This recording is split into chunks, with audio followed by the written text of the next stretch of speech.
Good evening, everyone. Welcome to Roo Hammer, Season 3, Episode 25, which was going to be our review of the Warriors game against the Sea Eagles on the weekend. But unfortunately, we have a lot more than that to talk about.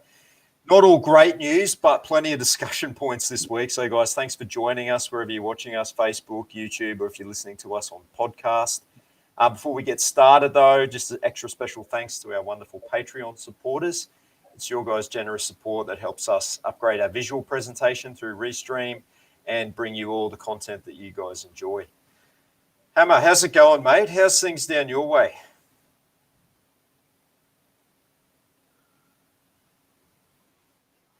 Can you hear me? That's a big question. I'm having massive... I'm having massive issues at my end. Internet connection. The unit block I live in, we keep having dropouts. It's happening like pretty regularly, like every couple of minutes. Is like the through our internet through here. So I don't know what the fuck. It could make for a very interesting show. It might sound like myself when I'm talking. But yeah, mate. Aside from that, I'm doing good. And yeah, want to echo thanks of our wonderful Patreon subscribers, and just a reminder to everyone that's tuned in tonight. As always, we do the show live, just so that we can get the involvement of those that have tuned in and watching and listening to us. So, by all means, if you're watching on Facebook or YouTube, comment section and into the conversation as we go through tonight. Sonny Kapoor's just said a lot to unpack tonight. There's a huge amount to unpack. It's understatement. Much to go through. Sean, go Queensland. Yeah, we'll definitely be touched on the Origin as well, yeah. We will. Never a dull moment as a Warriors supporter, though, mate, is there? First, that loss to Manly on Saturday, which was set up, of course, by another first half performance, where we got a 24-0 head start in that game. And then news not long after that Nathan Brown couldn't commit to returning to New Zealand in his instant dismissal on Tuesday morning. And I hate to say it, mate, but I did say it last week. I did pick it. Yeah, mate, you picked it like a dirty nose, let's face it. A few people have said, like, you're unreal. I said, mate, that was all Hammer. He's a new Nostradamus. Let's be honest. You said, like, reading between the lines last week in his post-match press conference, he thought he was setting himself up to leave or to be sacked. And in fairness, we didn't expect it to happen right now. Like, we were thinking maybe towards the end of the season, that kind of thing. But, mate, the club moved swiftly, as I think they should have, to end his tenure, and appointed the greatest Warrior of all time, Stacey Jones, as the interim coach for the rest of the season. So, mate, he's got 11 weeks to try and turn around our on-field performances. Might be like the old Queen Mary turning around, trying to get that sort of thing happening. But he gets the first opportunity to put his case forward to take on the reins full time next season and beyond, should he want to do it.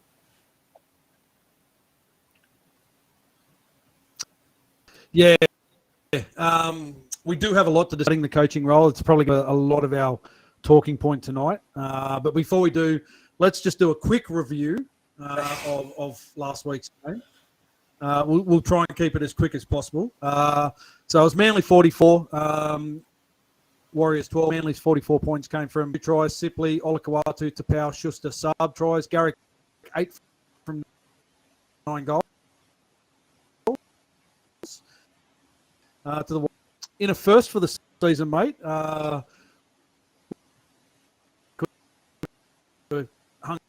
our hat on to his listed squad. He went in for the first time with players 1 to 17, and Manly kicked off to start the game with the Warriors having full.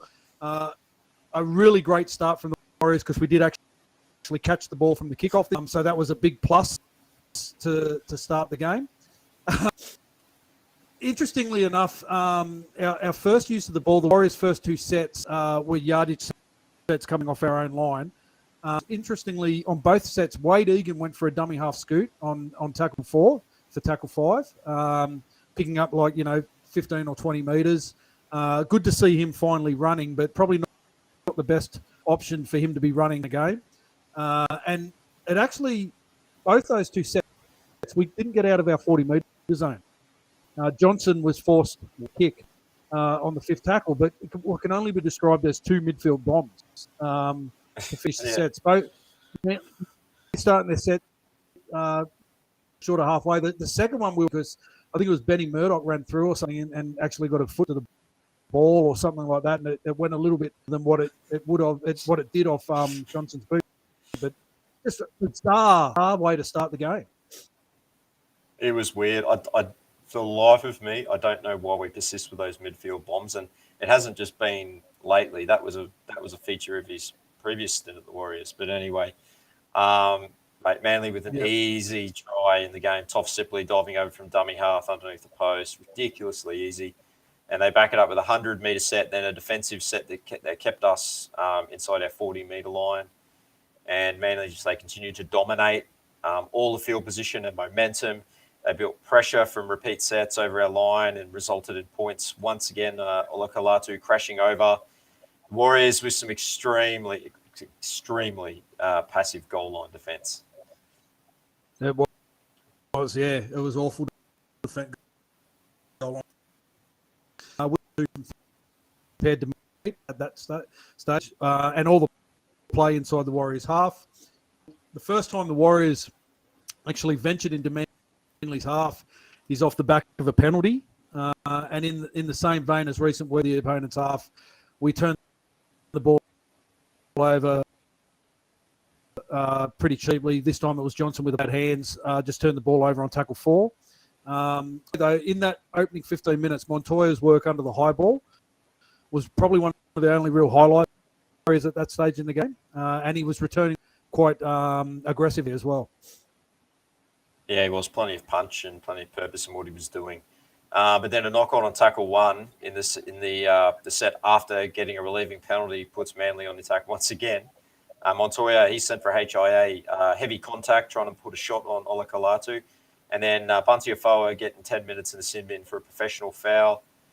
Referee Atkins showing definite favouritism to Manly, awarding 2 tries to Manly. One overturned by the bunker that was clearly waiting and dived on that ball first.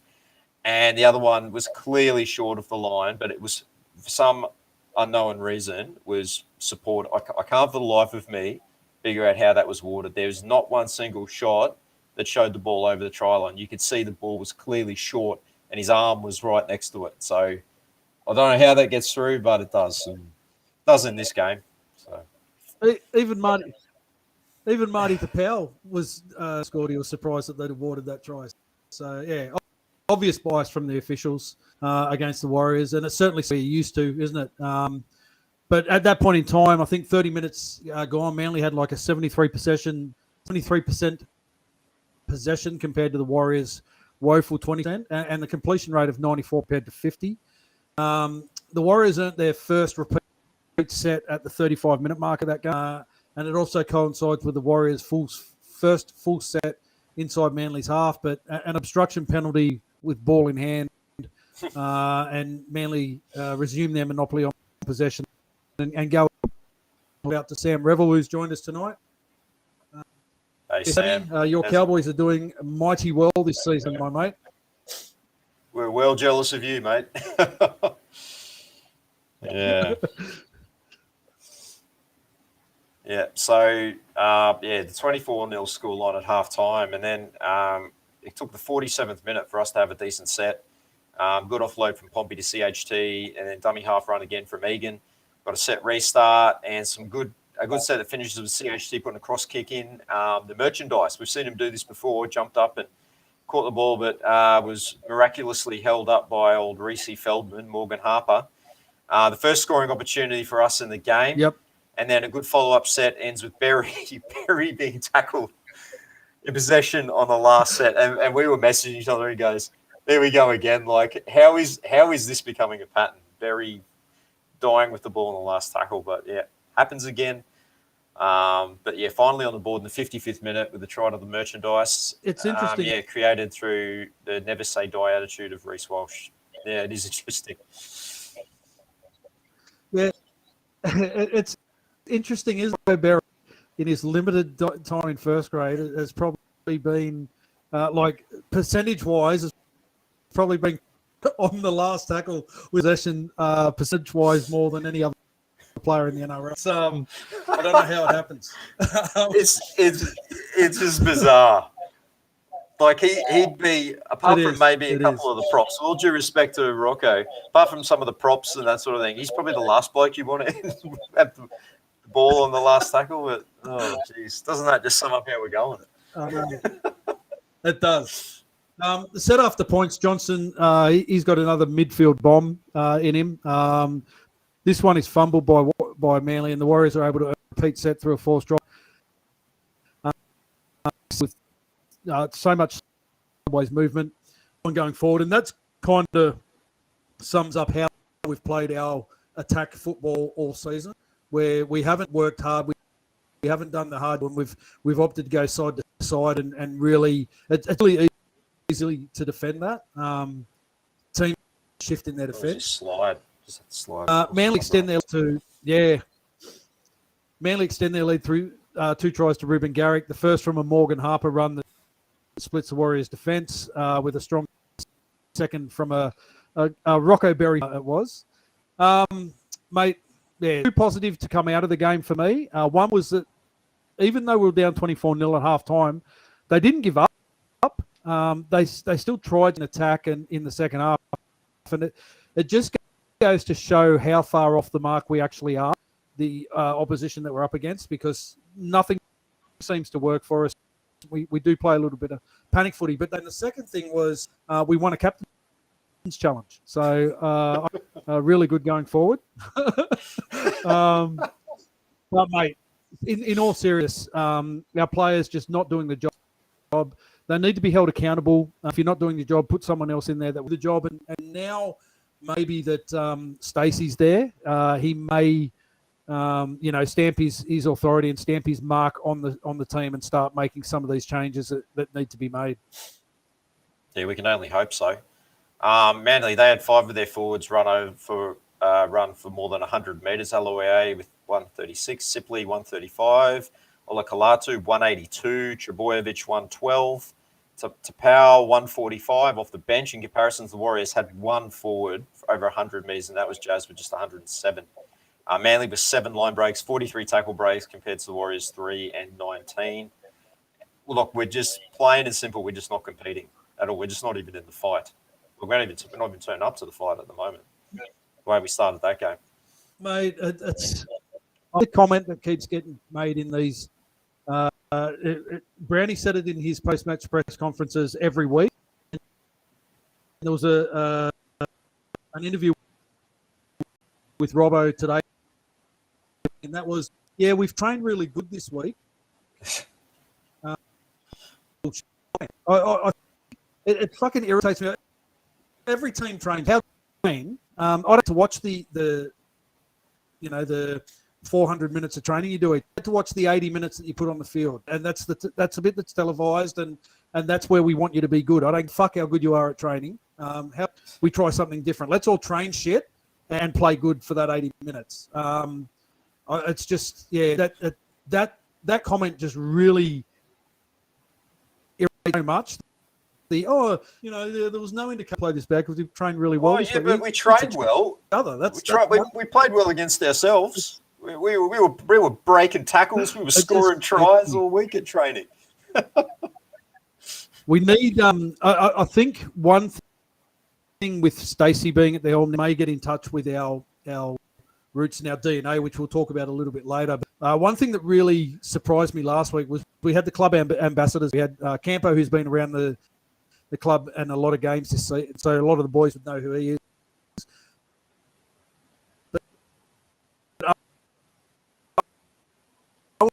But Monty flew in for that, and they're our club ambassadors this year. And some of the biggest guys, biggest names in our club, and the young guys in the team, they had who guys were.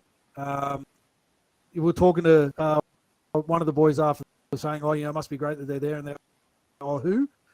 Just call them the old guys. No, have some respect. They're heroes of our club. And the young breed who they are, it's It's a concern. It's little things like that that really are starting to irritate me. Yeah, it is.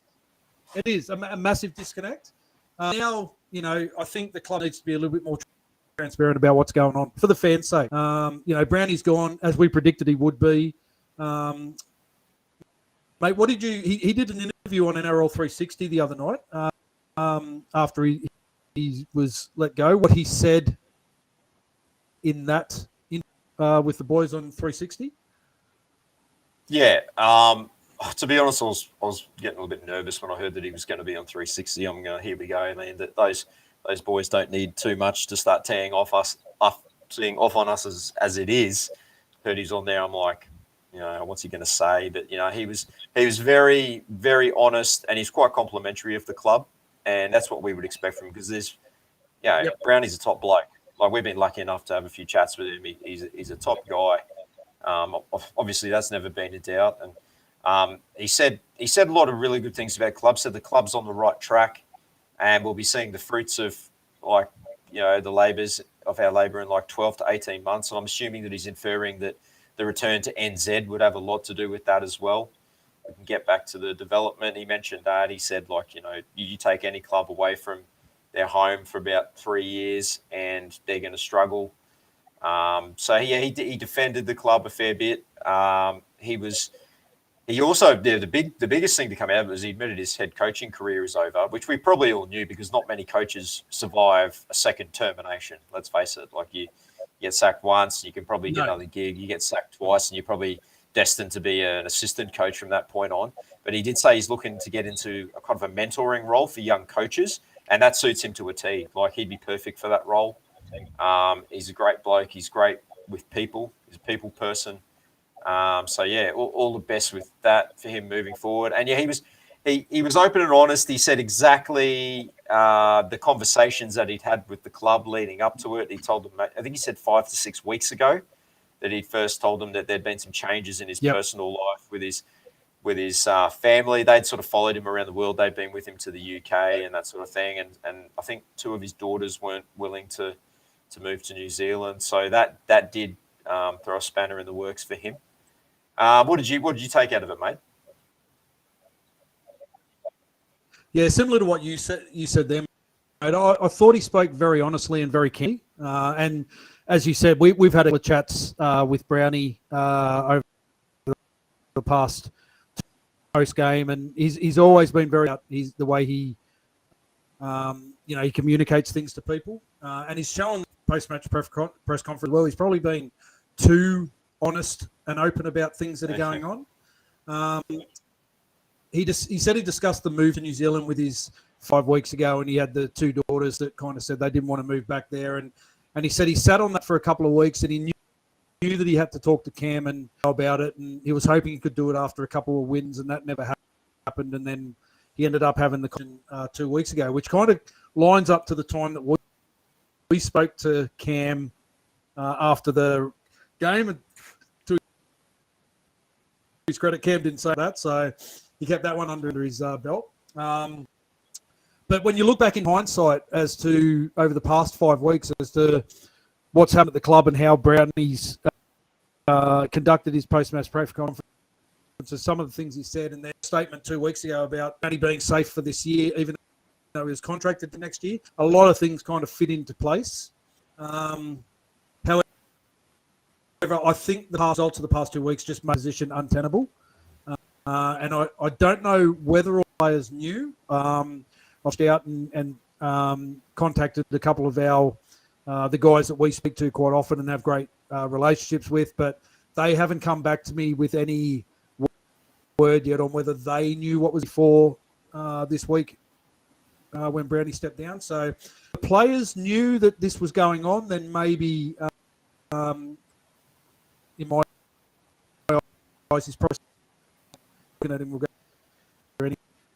what do you care, that kind of thing. But in saying that, the coach is just a small piece of the puzzle. It doesn't excuse the performances that the players have been leaving out on the field. I know Stacey's been appointed as the interim coach, and and he has had success in lower with the 20s and the reserve in New Zealand.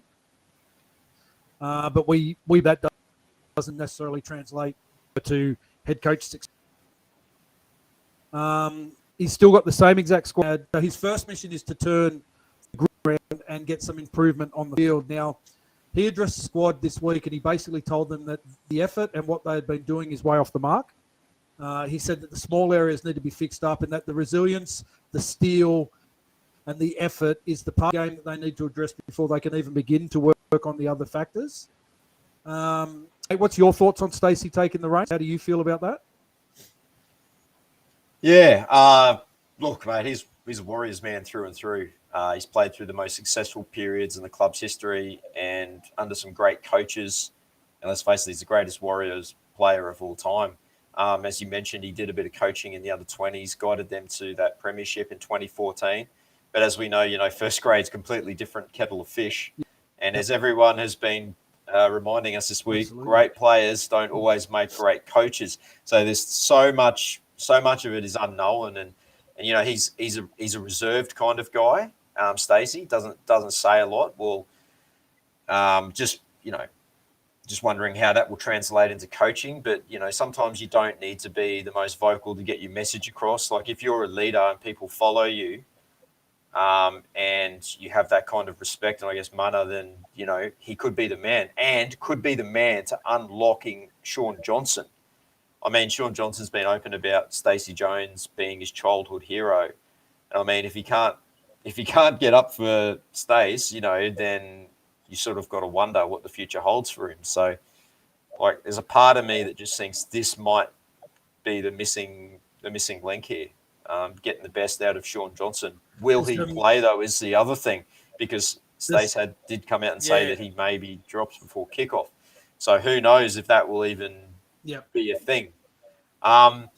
When Cleary was at the club, he had a winning culture and a winning identity. And when Cleary left, that kind of all went with him. You can say the same thing about Todd Payten. Everything that Toddy Payten had built at the club in a short period of time, it went straight out the door with him. We said, when we spoke to Toddy Payten the end of 2020, we said, can you please bottle whatever you got going here at the club and leave it there for Brownie? And his comments were to the effect of, mate, it's already there. And we were just, had fingers, toes, everything crossed. That was the case. Fortunately, it wasn't. And aside from that lone finals appearance in 2018, we really haven't improved at all over the past 10 years. Constantly in that position on the ladder of 10th and below. Like, there's certain periods of time in the season where we threaten. We look like we could break into that top 8, but then ultimately the inconsistency comes back to plague us. And the problem is way more complex than a coach problem. It has to be. Although 8 coaches in 10 seasons, mate, that doesn't help at all in anyone's language. It's a management problem. It's a recruitment and retention problem. And it's most definitely a development and pathways problem. It's all those things. It's so, I mean, we had to try something. Like the way that the boys came out last week against Manly straight away, and most of us knew it. It's like he'd lost the dressing shed, and something had to be done. So this decision, I've been on board up until I saw the start of that game, and then for me that was like the final straw that broke the camel's back. So there's a lot of things there to fix, unfortunately. There's a lot of story, and hello to my good mate, the greatest tonight. Mate, you're on the lookout for a coach as well, so don't you start fucking throwing shit at us. No, he's sniffing around, isn't he? Like. He's looking for leads. Yeah. I reckon we'll get more success from Woogie than you guys did. Let's put it that way. There's a lot of stories going around as well that there was a bit of a falling out between Brown and that's why Johnson hasn't been playing his best footy and all that kind of stuff. Look, at the end of the day, these guys are professional athletes. They get paid a lot of fucking money to play the game. I'd hate to think kicking stones and because they don't get on with the coach. I think that's just a bullshit excuse. The interesting one, and Roo did an interview today that we listened to, which was on New Zealand radio, I think it was. Yeah. Might have Thanks been to Semi New Kaiser for Zealand. sharing that with us. Yeah, absolutely. And he said a few things. He didn't really answer any questions definitively, but he did say a lot of things, and he said a lot of things that were correct as well, and said similar to in regard to our development pathways. Like the Warriors haven't been there for 3 years, so there's an obvious disconnect with our development and our path. Cam George said ago when we were chatting to him after that Knights game, he said, look, they've got 10 or 12 kids over here that are playing Deering Colts Cup and in that Redcliffe side. They're getting a little bit of experience of what it's like to be involved with the first grade squad. And that's great, but that's only a small number of these development players that are getting that opportunity. There are a lot of things happening development-wise back home in New Zealand, but being there's an obvious disconnect. And these kids want to aspire to be, play for the Warriors, and they want to see the Warriors back at Mount Smart. So that's one of the things that Brownie mentioned, but it was also one of the things that Robbo mentioned. He was saying that next year they're going to have a reserve grade. They've got some good things happening with their pathways back home. He mentioned the guys that are doing that with the 17s and 19s back there at the moment. And Brownie even said, like, once the guys get home, you'll see a massive change in improvement within the squad. And I can understand that, being away from home from 3 years is a long. And Robbo even you take the Broncos and take them out of Brisbane, New Zealand for 3 years and see how good they go. People are just, and we don't like to use it as an excuse, but we'll jump on our back and that kind of thing. And it has affected us in our results, but some of that the boys have to take on board themselves because they are professional athletes and money to do what they do. Any one of us would swap our places with them. Most of the boys have got their families here with them. The only one that doesn't is Sean and Stacey as well. Now,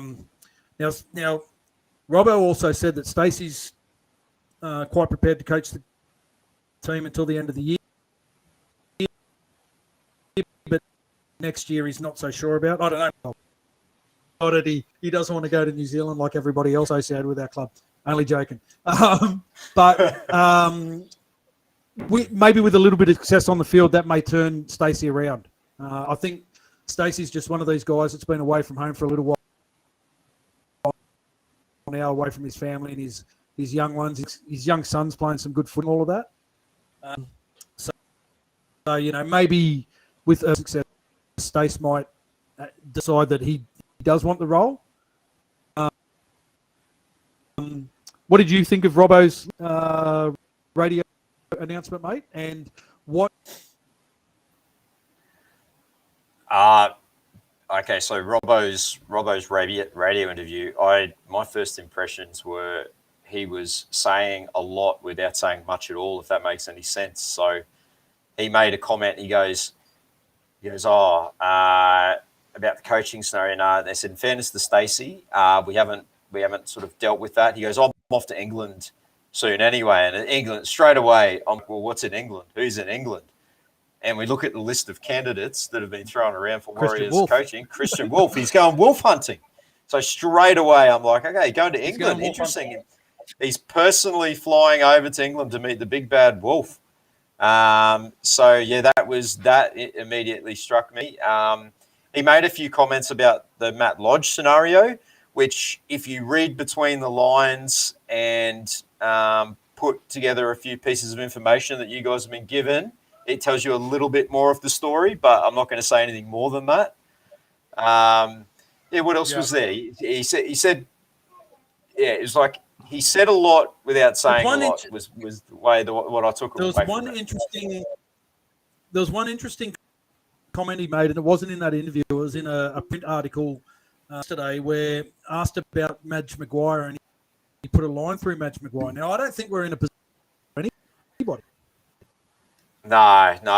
He put the line through the players involved with the coach that. Yeah, he doesn't want a coach that's got his his hand in. Christian Wolf is the top. So, Tongan coach. It's contradictory. Wasn't a great look when he came out and said that. Just like, Robbo, maybe, hoping that maybe he'll take more of a back seat in this.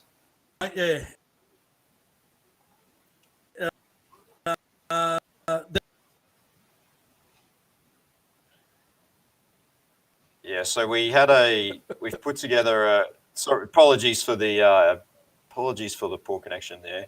As we said before, a few issues on Hammer's end there, but we'll push on. So we're talking about some available coaches.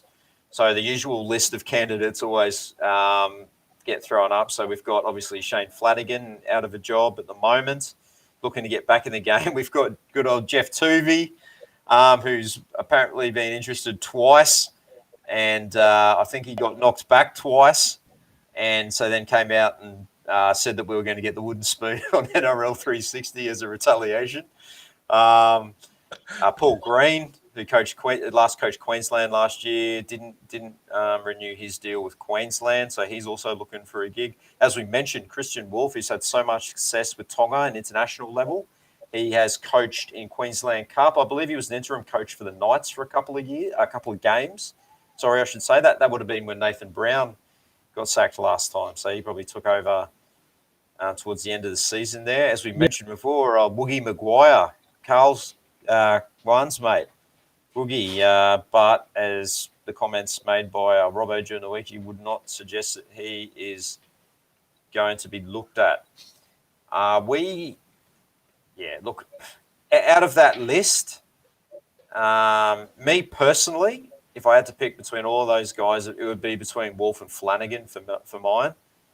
Flanagan obviously had a lot of success at Cronulla. He took them from being probably a 10th place and below finishing side, as we are at the moment, all the way up to premiers in 2016. So he took them from tears to glory, mate.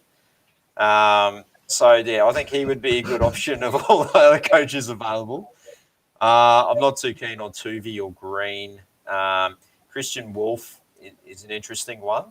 It depends on if he'd be interested in the job, and obviously has great rapport with the Polynesian boys through his time with Tonga.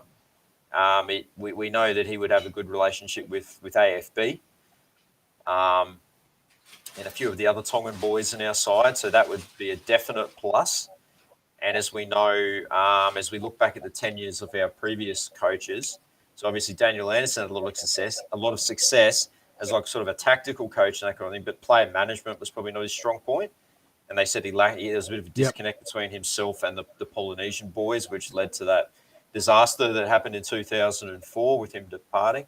Then you had Ivan Cleary, who was all about, he was a real people person, people's coach, and got on really well. He understood the club, the culture, the DNA of the club, and he got on and had a good rapport with the Polynesian boys and the Maori boys and everyone across the board.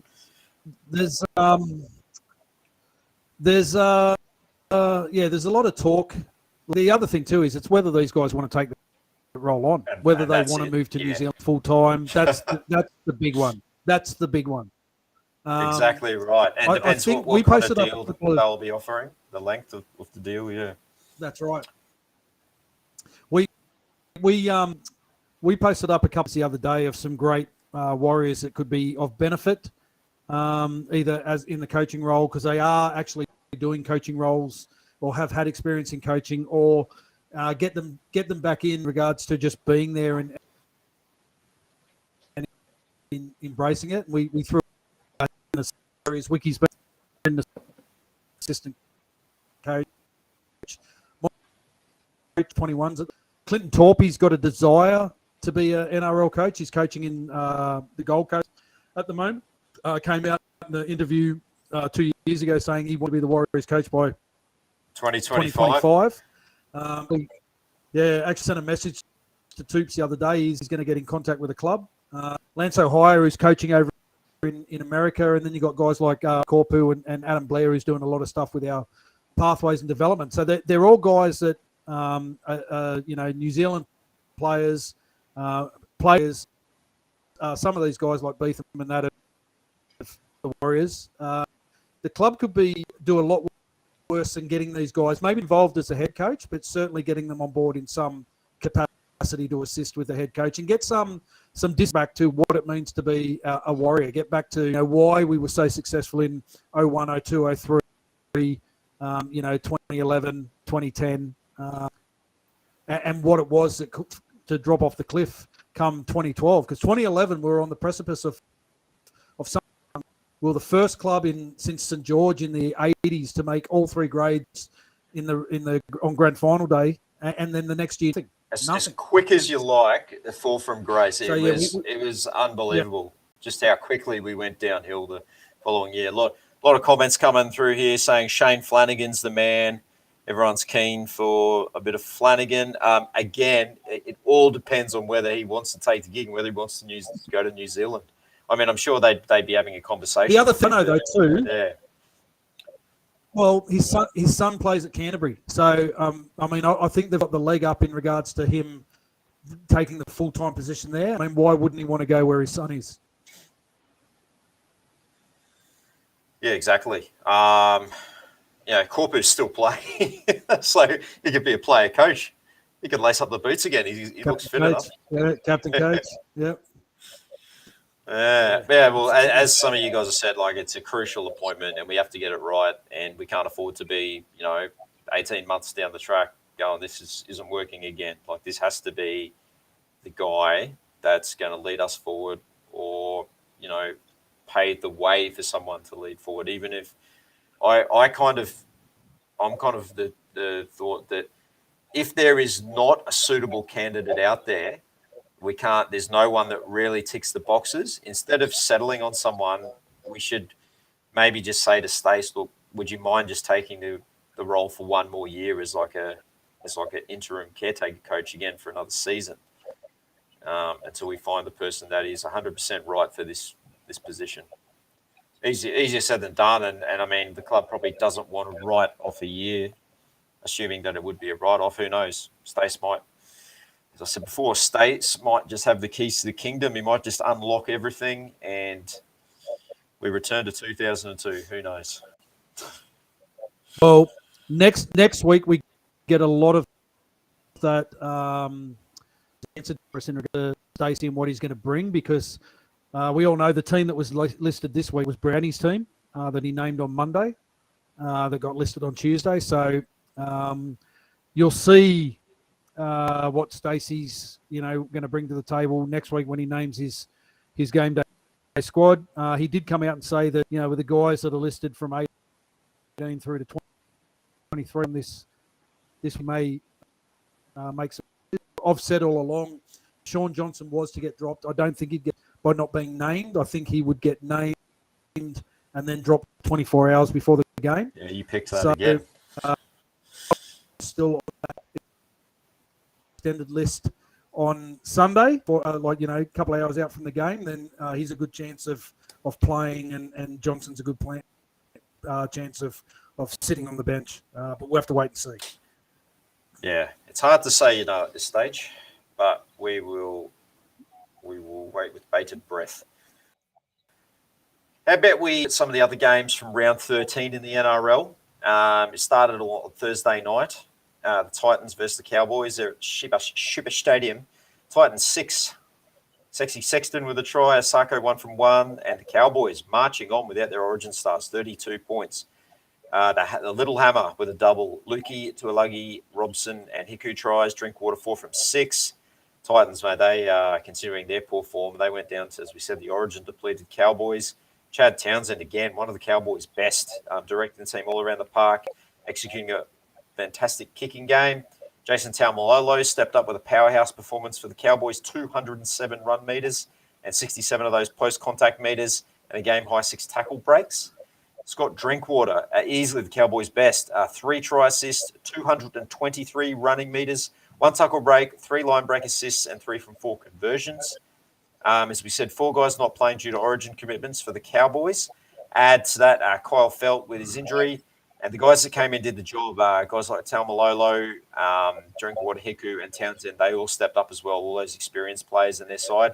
Fantastic win for the Cowboys, and so important for them this origin period. Friday. It is, mate. I think semi-final time, they'll be the team that I jump on come semi-final time. I'm not going to declare that yet because my support of the Warriors, the Blues last night. I'm not having a good track record at the moment. I don't want to jinx the Cowboys at the moment, so I'll shut up until semi-final. Keep your hands off. I'm sure Friday Tony night would appreciate that. I'm sure he would too. Friday, Panthers Bulldogs. Panthers 30. Woods may kick out 7 tries, 5 from 6 goals. Bulldogs 18. Addo 2. Burton tries. Burton 3 from 3 goals. This period last year saw the Panthers actually struggle. Where I remember being at the game last year where they played the Tigers at Leichhardt and they really offered nothing. But no such problems for them this year. Such is the depth. I think last year they hadn't involved in guys involved in Origin. I think they debuted this time around. They had 6 guys involved, and they only had 1 debutant in this game, which was Kurt Falls. So with no Cleary or Luai to settle the play, the Panthers played it. I think to me, that looked like they played a little more of an erratic style, but they still came away with a comprehensive win. Bulldogs did get to within 4 of the Panthers at around the 60th minute through Burton, but as expected, processes and they go through their, what works for them, and they've remained undefeated at home. Fisher Harris was the Panthers' best with his 185 run meters, 43 tackles at 100% tackle efficiency, which is massive for a front row. And Dylan Edwards was once again a shining light for the Panthers. He certainly was. The sole game on Saturday was our debacle, and we shall not be going through that one again, thank goodness. Moving on to Sunday, we had the Raiders versus Roosters down there in Canberra. Raiders 22, Elliott, Savage, Chris and Timoko tries, and Fogarty 3 from 4. The Roosters 16, Tupanua, Momirovski and Joseph Suwali with tries, Walker 2 from 3. Pretty entertaining game, this one, between these two sides. Joey Manu, outstanding once again for the Roosters, playing at fullback. A season-high 31 runs, 271 run metres and a try assist. Mate, he's so versatile, and seeing him dominate at fullback, you feel like he's wasted when he plays in the right centre position because he offers so much and such an attacking threat. Canberra, they scored some pretty easy tries, and the Roosters will probably look back on this one as one that they should have won. Yeah, I think so too. Joey Manu is just outstanding, isn't he? And I mean, the guy could be on such big money playing big, 5'8" or fullback, and I think that's one of the things that's probably doesn't work in his favour staying at the Roosters is that he's only ever playing on one side that gets a limited ball in hand, and we see how dangerous he is with ball in hand. But I can't see him leaving the Roosters. He's signed on for another couple of seasons. I think he'll sign again when he's up. Mate, New South Wales, White and Murray tries. Cleary 1 from 2 goals. Queensland, victorious 16. Gagai, Cherry, Valentine Holmes tries, and Holmes 2 from 3 goals. Mate, what did you make of the game? I thought it was an entertaining game. I think the Blues, they lose so much attacking strike power with both Trebojevic and Mitchell not playing. Everyone going up against saying that Jack Whiten was a poor choice to be selected in centre ahead of Crichton. I thought Jack Whiten was one of our best. I thought he played really strong in the centres. He's played 10 Origin games and 8 of them have been in the centres. The other 2 coming off the bench. So, or 1 off the bench, 1 at 5'8". So he knows what it is to centre in the Origin. I thought his defence was great for New South Wales, and he was one of our better players.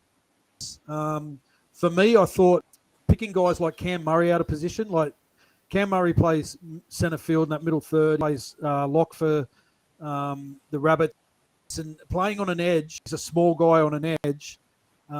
He was just cannon fodder for the bigger edge back rows at the Maroon.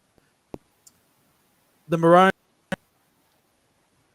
Cherry Evans played great again. Kalen Ponga shows what he can do successfully. Yeah. What did you make of it, mate? What did you think of the actual game? Mate, I loved it. It was so good to watch a classic Origin encounter. It really was like a classic Origin game. It had all the hallmarks of it, and a classic Queensland win. It was just gutsy. It was gritty.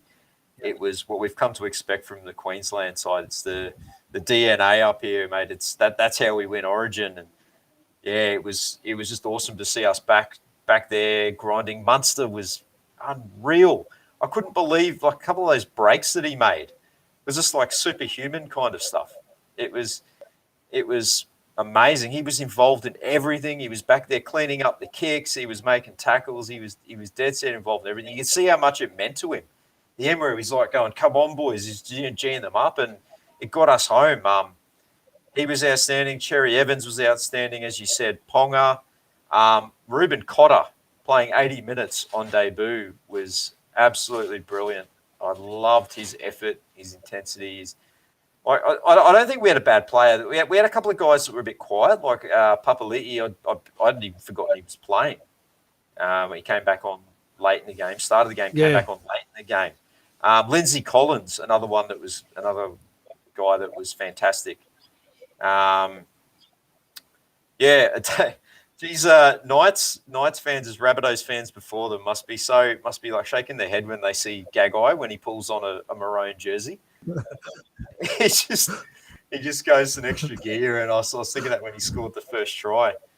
Selwyn Cobbo, he was massive on debut as well. He did not look out of place at all. Yep. The young fella, he's going to be an absolute superstar of the future. Yeah, look, just so proud. Val Holmes was we had to have a bit of a shuffle around. We had a few injuries. Obviously, Xavier Coates with that syndesmosis, so he's in doubt for game 2. And then so we had to push Val out to the wing, and he had a great game again. Some great cleanup work toward in that final 10 minutes. Our scrambling defence and just cleaning up those kicks. And there was no mistakes, or if there was very few mistakes from Queensland. And having watched the Warriors for so long, I'm just not used to this kind of quality, you know, all this year. And so proud of the Queenslander. Yeah. Queensland had so many good attacking options across the park, you know, playing, and then you can take him off and you bring Harry Brand on. Whereas New South Wales' whole attack is directed around the duo of Cleary and Luai, and if you shut them down, we really didn't any other answers to lock the puzzle that is Origin footy. Queensland have always done it better than New South Wales. As you sum the injury to a winger and then shuffle your whole back line out in an Origin game. Nanai as well went off for a long period. And Luke, anything stepped up and was... you know, it was a wonderful, wonderful game of footy. I'm a Blues fan, but at the same time, I'm nowhere near as passionate about the Blues as I am about the Warriors. So when the Blues lose, I can actually step back, appreciate the good footy that was played by the Queenslanders. It was a really good game of footy. You know, the thing for Queensland now is the trophy. They only have to win one more game, and they've got one at home, and they're very hard to beat up at Suncorp. In Perth is very important for the New South Walesmen now, and I expect there will need to be some changes. Guys like Jake Trbojevic will need to come in. Another attacking option. Nothing against Tupou. Yeah. Nothing against Tupou on the wing, but you know, Oppenhausen might be right to play that. Coming to the Tedesco played very, very well. That's good. You know, if you had to put Tedesco in the Queensland side, he could have gone close to getting man that much work for the Blues. There's a comment. It is obvious now that not really. It's one game. Let's be honest. They don't really coach in Origin. They've got the best 18, 19 players from assembled, and it's just about managing the personalities and, you know, handling that week to get them to be on the game come game time. They're not coaching. They're not teaching them any new drills or skills or anything like that. shows that Slater knows how to get the best out of those players, no doubt. Like Mal Meninga before him, that was his role to a T, wasn't it? Yeah. Absolutely. Yep, absolutely. And it was Wayne Bennett that said that. You don't coach at Origin. He's said it all along. You know, to be an Origin coach, you're not coaching at Origin. All you're doing is you're getting them ready to perform on night, times a year. It's hard. What I'm saying is it's not coaching, as in the true form of in coaching the sense of week to week through coaching game plan and that kind 8 to 10 week preseason into a Yep. Yeah. Yeah. So so now to game 2 in Perth in a couple of weeks. But before that, we've got an important game this weekend, mate. We certainly do. So we come down from the highs of Origin, and we look forward to Sunday night. Bizarre time for a game. I believe it's because they couldn't have a Thursday night game. So what better team to shove into the graveyard slot of a 6:15 Sunday night game than us against the Sharks? We'll be playing there back at, I was going to say Fortress Moreton Daily Stadium, but we kind of let ourselves down there the last game we were there. We'll be taking on the Sharks on Sunday night. Let's have a look at the team that, well, as you said before, Brownie named on Monday, but Stacey will coach for us. And as it's named, we have Reece Walsh, Dallin Watini-Zelezniak, Rocco Berry, Adam Pompey, Marcelo Montoya, Chanel Harris-Tavita, Sean Johnson, Ben Murdoch-Masilla, Wade Egan, Jazz Tavanga, Ewan Aitken, Tohu Harris, Jack Murchie on the bench. Big welcome back to Josh Curran. Don't we need him back? Bunty Afoa, Dunamis Louis, and Bailey Sirenen. The extended bench. This is where it could get a bit interesting. Freddie Lussick, Aaron Panay, Elisi Katoa, Jesse Arthurs, and Ronald Volkman. Tanya Keane, guys. I don't think I'm mentally prepared for this game. I don't think any of us are. Nah.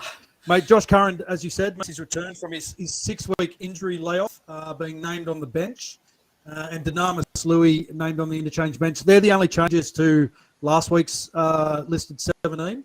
Taniela Otakolo misses selection altogether. Aaron Penna, extended bench. Interesting to see that Dejan is not listed on the That was a bizarre one for me. Bench. Not even to make the 23 was a curious call. Yeah. But yeah, I think there'll be, I'm pretty sure Stacey will make some changes to the run on 13. If Curran's fit enough to play, he'll start. Probably at the expense of Jack Murchie. And then if I'm starting, I can't see him really staying on the bench, because between Murchie and Sirenen in what you get out on the field, so there's no need there. Maybe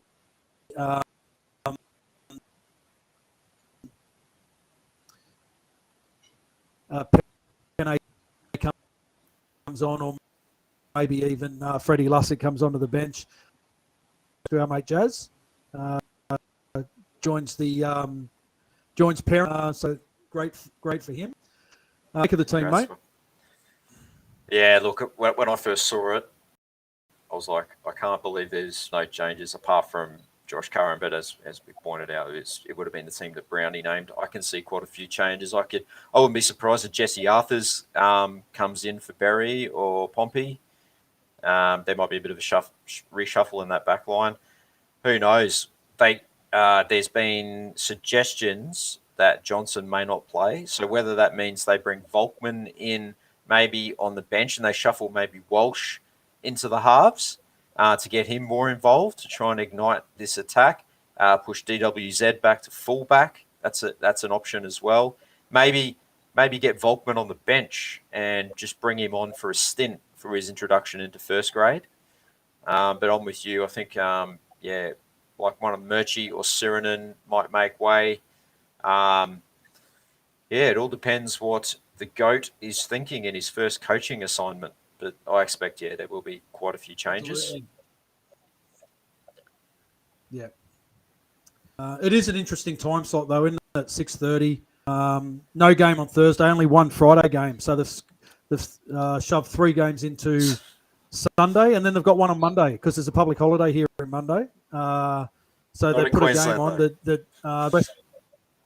Not anywhere else in Australia, just in New South Wales. So let's put half the country won't be able to watch. Interesting. Good work, NRL. Yeah. Okay, we'll take a look at some of the other games in round 14. So the first game is Friday. That's the Cowboys versus the Dragons. The Cowboys, Toddy Payton, he's named an unchanged lineup with his Origin stars, Cotter, Nanai, Dearden, and Holmes all named on the extended bench. So they may or may not come in depending on how they pulled up. For the Dragons, Tautau Moga named on the wing for Ravalawa. Moses Mbaye retains the hooking role with Andrew McCulloch named on the interchange bench and Josh Maguire on the extended bench. I think the Cowboys will pump the Dragons. Yeah, 20 plus. Cowboys, yeah. 20 plus. Yeah, yep. I agree. Plus.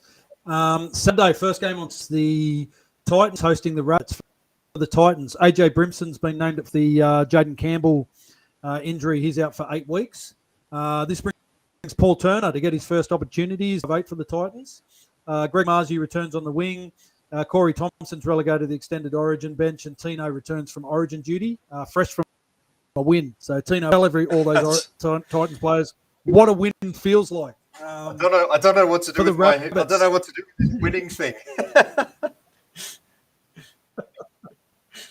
Cody Nikorima named at fullback for Blake Tough. He's named on the fullback extended bench. Peter Mamazoulis is named on the interchange bench. He's obvious cover for Damien Cook Origin in case Cook can't play. Cam Murray he might get stuck in the sand.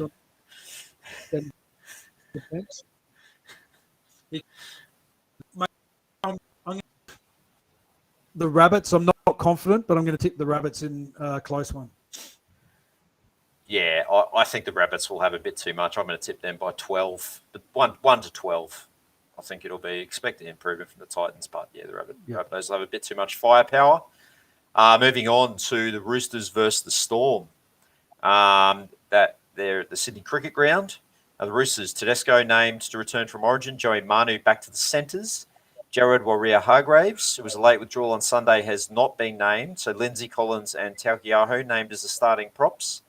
For the Storm's Origin contingent of Coates, Munster, Grant and Kafusi all play. Obviously, Coates won't play now. Meaney named at fullback and Brandon Smith named on the bench. I think this will be a close game, but I think the Storm will have just enough to get the job done. It'll be a close one. I think picking the Storm in a close one. Yeah, 2, 4, 6. Yeah, Storm in a close one. Samoa, mate, my internet connection is governed like I live in, and unfortunately we're having issues here at the moment, so there's not much I can do about it. And I do apologise. If Simon got here at the beginning of the show, you would have heard that, and I wouldn't have to repeat myself. Okay, Broncos versus for the Broncos. Katoni Staggs and Selwyn Cobbo both named following their Origin games. Don't know whether Staggs will play, though. He came off injured for shoulder. New South Wales. Kurt Cape is not named. He's given a rest. TC the back row is his. Adam Reynolds returns from injury. Ezra Mann has been named at 6 to partner him in the halves. And for the Raiders, Josh Pawalii and Jack Whiten both returned from duty. Well, Big Papa will be fresh. He really didn't play much. He played 22 minutes. James Schiller's been named on the wing for the suspended Jordan Rupp. Can't go past the Raiders have been playing quite well lately, but the Broncos at home in a close one. It's always a close game between the Broncos and the Raiders at Suncorp. The battle of the superpowers from the 90s. I think it'll be very close, but I'm tipping the Broncos by 2. On Sunday, we have the Tigers versus Sea Eagles, another coachless team. They've got our mate Brett Kamali coaching them, haven't they? He loves us, Brett Kamali, Warriors' biggest fan. For the Tigers, David Nofaluma, he returns to the first grade team. Toa and Naden named in the centres. Twal, Tuilagi and Seyfarth all named on the bench. For Manly, Cherry Evans, he returns as the only change to the Manly team from last week. Schuster moves back to the interchange bench, and Carl Lawton done an ACL, unfortunate for the Mad Dog. He hasn't had much luck with injuries of late, and he will be out of the team. I expect the Sea Eagles to march on their merry way, fresh from flat track bullying us last week. I think that they will flat track bully the Tigers again, and I think it'll be a fairly comfortable win for them. For 13 plus, I'll go. I into form last week, as is our purpose in the competition. That is what we do. We play teams into form. Give it for and against. So the yeah, boost, I think the Sea Eagles will a bit of a march now. Yeah. The Knights. Coach O'Brien names the same together inclusion on the interchange bench back from injury. For the Panthers, Ivan Cleary has named all 6 of his Origin representatives in the starting side for this week, which basically means Jennings, Smith, O'Sullivan, Spencer Liniu, Staines and Kurt Falls on the extended bench as coverage. Panthers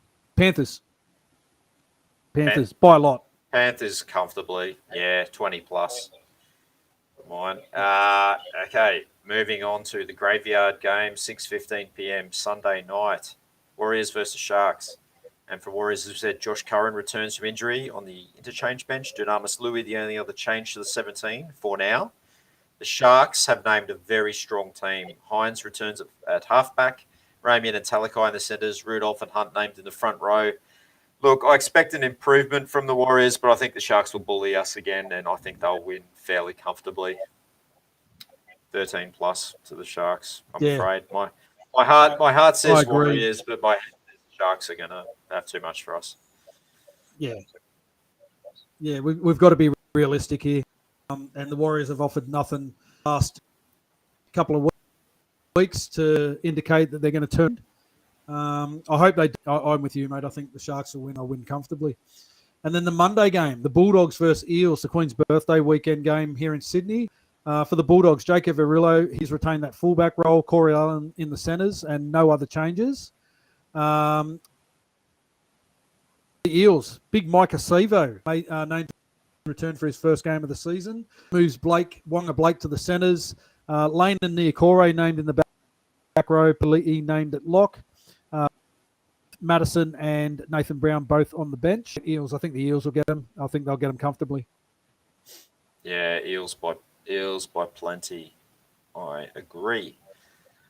Guys, don't forget about our live shows coming up. I know that there's a bit of a change to the schedule this week because of Origin, so we've done our show on a Thursday. The next Origin game will be on a Sunday night, so up until Origin 3, we'll be back to our Wednesday slot, and after Origin 3, we will do another one-off Thursday show.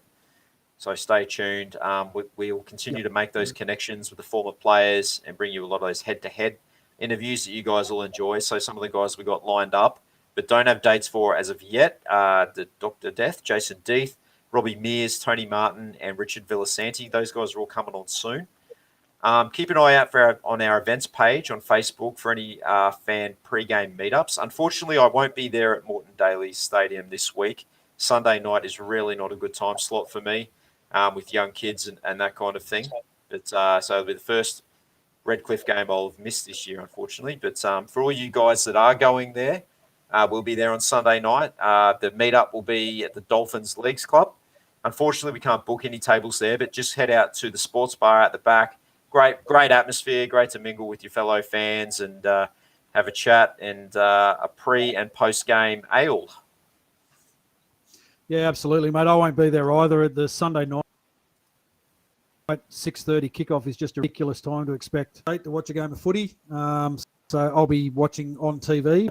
We will be there next week for their final game at Moreton Daly Stadium on Saturday against the Panthers. But just a reminder too to everyone that we're now on Patreon. Our membership, now on Patreon, we've been on Patreon for a while. It's our membership subscription where you guys can sign up and show your support. If you head to our Patreon, you can subscribe to our bronze tier, which is set at the lowest amount possible, which is a $3 a month subscription. And with Patreon people who support us, Daniel Delore, Peregrine Falconer, Sean Kurzweil, Fabian Moroa, Stevie Williams, Christian Catley, Alf Tuave, TK Harris, Ted Clark, Inamete, Lisa Bateman, Ken Wills, Nigel Kane Fraser, Jermaine Downs, Malcolm Earnshaw, Dennis Danzo, and Ciala Ofamasanga. Guys, we appreciate your support. Yeah, thank you so much, guys. Your generous support helps us to keep the show running and to cover the cost of our subscriptions or Restream and other formats that we use to produce our content. And another great way that you guys can support us is to head to our Roo Hammer store that's now live on Redbubble. So the link is there on your screen. So if you go to Redbubble and look up Roo Hammer, we have a great range of merchandise. Hammer and I are both wearing the logo T-shirt. You can get that. You can get that in any size, in any color. Costs about $28 plus postage. So it's great value. Redbubble do specials all the time as well. 20% off, 10% off. So it's a good idea to subscribe to them. You can get this on a hoodie as well. You can get it on a cap. I've still got plenty of these caps available. So if you get in quick, I can organize a Roo Hammer cap to be sent to you. For $25 each. Fantastic snapback, A-frame snappies, as we say. So I also on our Redbubble store, we've got some of our new halftone heroes shirts that we've produced now. You can get a Stacey Jones and a Reuben Wiki halftone heroes shirt. If you go and check that out on our Redbubble store, and we'll be adding plenty more designs. We've got a lot more stuff that will be there, and it's the best way that you can support us because the money comes to us and it helps us to keep going and to upgrade our visual presentation and to get more content for you guys and also to upgrade Hammer's internet connection. I knew that was coming. Absolutely. I need a new internet connection upgraded. Actually, I need relocation. Relocation cost to Queensland. That's what it'll be. Yeah, that's it. Don't forget if you do miss any of our live shows, you can catch us on our Facebook page by going to our video section, or you can go to our YouTube channel and catch us there. The easiest way to find our shows is to our link tree, which is direct links to each of our live guest interviews and our special presentations. Don't forget to hit subscribe on the YouTube channel so you never miss out stream content. And if you're a podcast fan, then you can catch all our episodes in our podcast, Spotify, Apple, Google, etc. And please head to our Roo Hammer Instagram to keep our followers informed of all upcoming events, Warriors news, player movements, and all other Warriors-related content. That's it. And thank you so much for you guys for joining us on another show, or you guys watching us on Facebook and YouTube. And thank you so much to you guys who are listening to us on podcast. Again, we greatly appreciate your support, and we can't do it without you guys. And you guys are all very much a part of the Roo Hammer family, and we appreciate all of you. So thank you very much.